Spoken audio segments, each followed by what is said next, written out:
সুদন ওঝা সুকুমার রায়। সুদন ছিল ভারী গরিব, তার এক মুঠো অন্নের সংস্থান নেই। সুদন ছিল ভারী গরিব, তার এক মুঠো অন্নের সংস্থান নেই। রোজ রোজ জুয়া খেলে লোককে ঠকিয়ে যা পায় তাই দিয়ে কোনো রকমে তার চলে যায়। সেদিন যা উপায় করে সেই দিনই তা খরচ করে ফেলে, একটি পয়সাও হাতে রাখে না। এই রকম কয়েক বছর কেটে গেল। ক্রমে সুদনের জ্বালায় গ্রামের লোক অস্থির হয়ে পড়ল।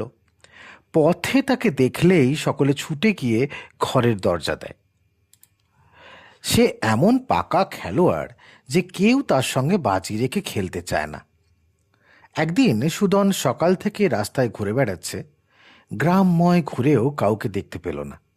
ঘুরে ঘুরে নিরাশ হয়ে সুদান ভাবল, শিব মন্দিরে পুরুত ঠাকুর তো মন্দিরেই থাকে, তাই তার সঙ্গেই আজ খেলব। এই ভেবে সুদন সেই মন্দিরেই চলল। দূর থেকে সুদনকে দেখেই পুরুত ঠাকুর ব্যাপার বুঝতে পেরে তাড়াতাড়ি মন্দিরের অন্ধকারে লুকিয়ে পড়ল। মন্দিরের পুরুতকে না দেখতে পেয়ে সুদন একটু দমে গেল বটে, কিন্তু তখনই স্থির করল, যাহ, তবে আজ মহাদেবের সঙ্গেই খেলব। তখন মূর্তির সামনে গিয়ে বলল, হ্যাঁ ঠাকুর, হ্যাঁ, সারাদিন ঘুরে ঘুরে এমন একজনকেও পেলাম না যার সঙ্গে খেলি। রোজগারের আর কোনো উপায়ও আমি জানি না, তাই এখন তোমার সঙ্গেই খেলব। আমি যদি হারি, তোমার মন্দিরের জন্য খুব ভালো একটি দাসী এনে দেব, আর তুমি যদি হারো তবে তুমি আমাকে একটা অপ্সরা মেয়ে দেবে, আমি তাকে বিয়ে করব। এই বলে সুদন মন্দিরের মধ্যে ঘুঁটি পেতে খেলতে বসে গেল। খেলার দান ন্যায় মতন দুই পক্ষই সুদন দিচ্ছে। একবার নিজের হয়ে, একবার দেবতার হয়ে খেলছে। অনেকক্ষণ খেলার পর শেষে সুদনেরই জিত হলো। তখন সে বলল, হ্যাঁ ঠাকুর, এখন তো আমি বাজি জিতেছি, এবার পণ দাও। পাথরের মহাদেব কোনো উত্তর দিলেন না, একেবারে নির্বাক রইলেন। তা দেখে সুদনের রাগ হলো। হ্যাঁ বটে, কথার উত্তর দেবে না। এই বলেই সে করল কি, মহাদেবের সম্মুখে যে দেবী মূর্তি ছিল সেটি তুলে নিয়ে উঠে দৌড় দিল। সুদনের স্পর্ধা দেখে মহাদেব তো একেবারে অবাক। তখনই ডেকে বললেন, এই, আরে আরে আরে কি করিস? আরে শিগগির দেবীকে রেখে যা, কাল ভোরবেলা যখন মন্দিরে কেউ থাকবে না তখন আসিস, তোকে পণ দেব। এই কথায় সুদন দেবীকে ঠিক জায়গায় রেখে চলে গেল। এখন হয়েছে কি, সেই রাত্রে একদল স্বর্গের অপ্সরা এলো মন্দিরে পুজো করতে। পুজোর পর সকলে স্বর্গে ফিরে যাওয়ার অনুমতি চাইলে মহাদেব রম্ভা ছাড়া সকলকে যেতে বললেন। সকলেই চলে গেল, রইল শুধু রম্ভা। ক্রমে রাত্রি প্রভাত না হতে সুধন এসে হাজির। মহাদেব রম্ভাকে পণস্বরূপ দিয়ে তাকে বিদায় দিলেন। সুধনের আহ্লাদ দেখে কে? অপ্সরা স্ত্রীকে নিয়ে অহংকারে বুক ফুলিয়ে সে বাড়ি ফিরে এলো। সুধনের বাড়ি ছিল একটা ভাঙা কুঁড়ে। অপ্সরা মায়া বলে আশ্চর্য সুন্দর এক বাড়ি তৈরি করল। সেই বাড়িতে তারা পরম সুখে থাকতে লাগল। এইভাবে এক সপ্তাহ কেটে গেল। সপ্তাহে একদিন রাত্রে অপ্সরাদের সকলকে ইন্দ্রের সভায় থাকতে হয়। সেই দিন উপস্থিত হলে রম্ভা যখন ইন্দ্রের সভায় যেতে চাইল, তখন সুদন বললে, আমাকে সঙ্গে না নিলে কিছুতেই যেতে দেব না। মহা মুশকিল, ইন্দ্রের সভায় না গেলেও সর্বনাশ, দেবতাদের নাচ গান সব বন্ধ হয়ে যাবে, আর সুদনও কিছুতেই ছাড়ছে না। তখন রম্ভা মায়া বলে সুদনকে একটা মালা বানিয়ে গলায় পরে নিয়ে ইন্দ্রের সভায় চলল। সভায় গিয়ে সুদনকে মানুষ করে দিলে পরে সে এক কোণে লুকিয়ে বসে সব দেখতে লাগলো।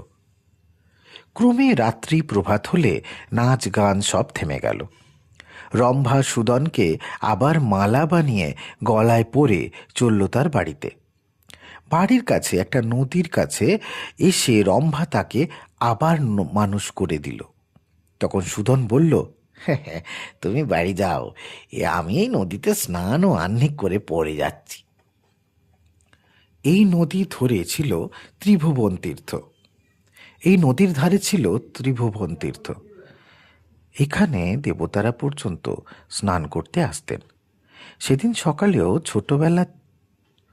সকালেও ছোটখাটো অনেক দেবতা নদীর ঘাটে স্নান করতেছিলেন। তাদের মধ্যে কাউকে কাউকে দেখে সুদন চিনতে পারল। তারা রাত্রে ইন্দ্রের সভায় রম্ভাকে খুব খাতির করছিলেন। সুদন ভাবল, "হ্যাঁ, আমার স্ত্রীকে এরা এত সম্মান করে, তাহলে আমায় কেন করবে না?" এই ভেবে সে খুব গম্ভীরভাবে তাদের সঙ্গে সামনে গিয়ে দাঁড়ালো, যেন সে ভারী একজন দেবতা। কিন্তু দেবতারা তাকে দেখে অত্যন্ত অবজ্ঞা করে তার দিকে ফিরেও চাইলেন না। তারা তাদের স্নান ও আহ্নিকে মন দিলেন। তাচ্ছিল্য সুদনের সহ্য হল না। সে করল কি, একটা গাছের ডাল ভেঙে নিয়ে দেবতাদের বেদম প্রহার করল। এত বড় স্পর্ধা! আমি রম্ভার স্বামী, আমাকে তোরা জানিস নে? হ্যাঁ? দেবতারা মার খেয়ে ভাবলে, কি আশ্চর্য, রম্ভা কি তবে মানুষ বিয়ে করেছে? তারা তখনই স্বর্গে গিয়ে ইন্দ্রের কাছে সব কথা বললেন। এদিকে সুদন বাড়িতে গিয়েই হাসতে হাসতে স্ত্রীর কাছে তার বাহাদুরির কথা বলল। শুনে রম্ভার তো চক্ষুস্থির। স্বামীর নির্বুদ্ধিতা দেখে লজ্জায় সে মরে গেল। সে বলল, "তুমি সর্বনাশ করেছ, এখনই আমাকে ইন্দ্রের সভায় যেতে হবে।" দেবতারা ইন্দ্রের কাছে গিয়ে নালিশ করলে পর ইন্দ্রের যা রাগ, এত বড় স্পর্ধা! স্বর্গের অপ্সরা হয়ে রম্ভা পৃথিবীর মানুষ বিয়ে করেছে। ঠিক সময় রম্ভাও গিয়ে সেখানে উপস্থিত। তাকে দেখে ইন্দ্রের রাগ শতগুণ বেড়ে গেল, আর তিনি শাপ দিলেন, "তুমি স্বর্গের অপ্সরা হয়ে মানুষ বিয়ে করেছ, আবার তাকে লুকিয়ে স্বর্গে এনে আমার সভায় নাচ দেখিয়েছ, এবং স্পর্ধা করে সেই লোক আবার দেবতাদের গায়ে হাত তুলেছে। অতএব আমার শাপে তুমি আজ হতে দানবী হও। বারাণসীতে বিশ্বেশ্বরের যে 7টি মন্দির আছে, সে মন্দির চুরমার করে আবার যতদিন কেউ নতুন করে গড়িয়ে না দেবে, ততদিন তোমার শাপ দূর হবে না।" রম্ভা তখনই পৃথিবীতে এসে সুদনকে শাপের কথা জানিয়ে বলল, "আমি এখন দানবী হয়ে বারাণসী যাব। সেখানে বারাণসীর রাজকুমারীর শরীরে ঢুকব, আর লোকে বলবে রাজকুমারীকে ভূতে পেয়েছে। রাজা নিশ্চয়ই যত ওঝা কবিরাজ ডেকে চিকিৎসা করাবেন, কিন্তু আমি তাকে ছাড়ব না। তাই কেউ রাজকুমারীকে ভালো করতে পারবে না। এদিকে তুমি বারাণসী গিয়ে বলবে যে তুমি রাজকুমারীকে আরাম করতে পারো। তারপর তুমি বুদ্ধি করে ভূত ছাড়ানোর চিকিৎসা আরম্ভ করলে আমি একটু একটু করে রাজকুমারীকে ছাড়তে থাকব। তারপর তুমি রাজাকে বলবে যে তিনি বিশ্বেশ্বরের 7টা মন্দির চূর্ণ করে আবার নতুন করে গড়ে দিয়ে যান। তবেই রাজকুমারী সম্পূর্ণ সুস্থ হবে। রাজা অবশ্য তাই করবেন, আর তাহলেই আমার শাপ দূর হবে। তুমি অগাধ টাকা পুরস্কার পেয়ে সুখে স্বাচ্ছন্দ্যে থাকতে পারবে।" এই কথা বলতে বলতেই রম্ভা হঠাৎ দানবী হয়ে তক্ষুনি চোখের নিমেষে বারাণসী গিয়ে একেবারে রাজকুমারীকে আশ্রয় করে বসল। রাজকুমারী একেবারে উন্মাদ পাগল হয়ে বিড়বিড় করতে করতে বকতে বকতে সেই যে ছুটে বেরোলো, আর বাড়িতে ঢুকলই না। তিনি শহরের কাছেই একটা গুহার মধ্যে থাকেন, আর রাস্তা দিয়ে লোকজন যারা চলে যায় তাদের গায়ে ঢিল ছুঁড়ে মারেন। রাজা এত ওঝা বুদ্ধি করলেন, রাজকুমারীর কোনো উপায়ই হলো না। শেষে রাজা ঢেঁড়া পিটিয়ে দিলেন, যে রাজকুমারীকে ভালো করতে পারবে তাকে অর্ধেক রাজত্ব দেব, রাজকুমারীর সঙ্গে বিয়ে দেব। রাজবাড়ির দরজার সামনে ঘণ্টা ঝোলানো আছে। নতুন ওঝা এলেই ঘণ্টায় ঘা দেয়, আর তাকে নিয়ে গিয়ে রাজকুমারীকে চিকিৎসা করানো হয়। সুদন রম্ভার উপদেশ মতো বারাণসী গিয়ে রাজকুমারীর পাগল হওয়ার কথা শুনে ঘণ্টায় ঘা দিল। রাজা তাকে ডেকে বললেন, ওঝার জ্বালায় অস্থির হয়ে আছি বাপু। তুমি যদি রাজকুমারীকে ভালো করতে না পারো তবে কিন্তু তোমার মাথাটি কাটা যাবে। এ কথায় সুদন রাজি হয়ে তখনই রাজকন্যার চিকিৎসা আরম্ভ করে দিল। ভূতের ওঝার ভড়ংটা করে সে খুব বেশি। সুদনও সেসব করতে কসুর করল না। ধূপ ধুনো দিয়ে প্রকাণ্ড যজ্ঞ আরম্ভ করে দিল। সঙ্গে সঙ্গে বিড় বিড় করে হিজিবিজি মন্ত্র পড়াও বাদ দিল না। যজ্ঞ শেষ করে সকলকে সঙ্গে নিয়ে সেই পর্বতের গুহায় চলল যেখানে রাজকন্যা থাকে। সেখানে গিয়েও বিড় বিড় করে খানিকক্ষণ মন্ত্র পড়ল। ভূতের বাপ, ভূতের মা, ভূতের জি, ভূতের চা, জুর জুর জুর জুর জুর জুর, পালিয়ে যা, পালিয়ে যা, পালিয়ে যা। ক্রমে সকলে দেখল যে ওঝার ওষুধে একটু একটু করে কাজ দিচ্ছে, কিন্তু ভূত রাজকুমারীকে একেবারে ছাড়ল না। তিনি তখনও গুহার ভেতরেই থাকেন, কিছুতেই বেরিয়ে আসতেন না। যা হোক, রাজা সুদনকে খুব আদর যত্ন করলেন, আর যাতে ভূত একেবারে ছেড়ে যায় সেরূপ ব্যবস্থা করতে অনুরোধ করলেন। দুদিন পর্যন্ত সুদন আরও কত কিছু ভড়ং করল।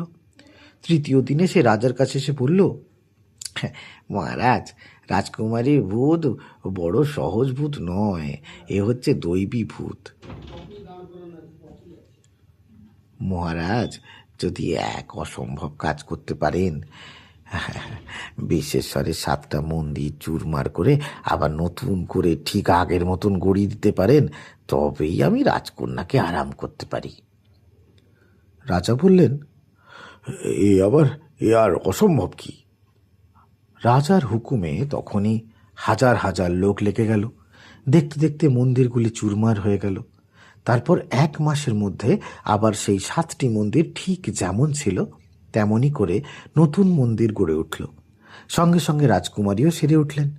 অপ্সরাও সাবমুক্ত হয়ে স্বর্গে চলে গেল। তারপর খুব ঘটা করে সুদনের সঙ্গে রাজকুমারীর বিয়ে হলো, আর রাজা বিয়ের যৌতুক দিলেন তার অর্ধেক রাজত্ব।